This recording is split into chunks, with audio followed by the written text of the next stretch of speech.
In talking with him, again, not in a skiff, we were able to actually flesh out that prior to him testifying that he actually received very real threats against his life and his wife's life.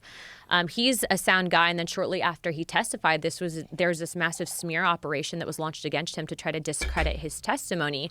If this stuff wasn't real, or if he wasn't telling the truth, why would there be this massively orchestrated effort to, completely just disprove what he was trying to say or to discredit his actions and his testimony? And so it is kind of coming full circle, right? Have you seen it? It's very good. Yeah. It's very good. It's very good, and it doesn't even have any like UFO footage. I mean, maybe like a little bit. It's just testimony. It's just testimony. And at the end of it, you kind of draw this conclusion like, oh, this makes sense. What they're essentially saying is one of the problems is if they have been funding these secret programs, then for all these years, they've been misappropriating money. Oh, yeah. And they've been lying to Congress. And that's Jinx. Super illegal. Very illegal. It's but, super it's like, illegal. this is my second term in Congress now.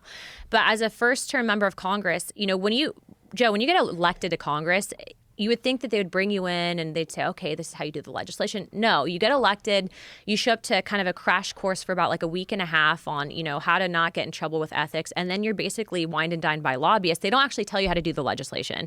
Basically, the only rules that you're told are never vote down a rule, which is a procedural motion to bring legislation to the floor, and don't really ever vote against your party, of which within the first week, I broke both rules. And so I was on the naughty list. The thing is, they tell you how to do it. That's kind of crazy. Well, they tell you basically those are the two rules and don't go against that and you won't have any issues. Yeah, because it's like, you're supposed to represent your constituency. So if you have people calling your office saying, don't you vote for this, and then you vote against it, it's like people forget that you're supposed to represent, right, representative instead of just do what the party wants.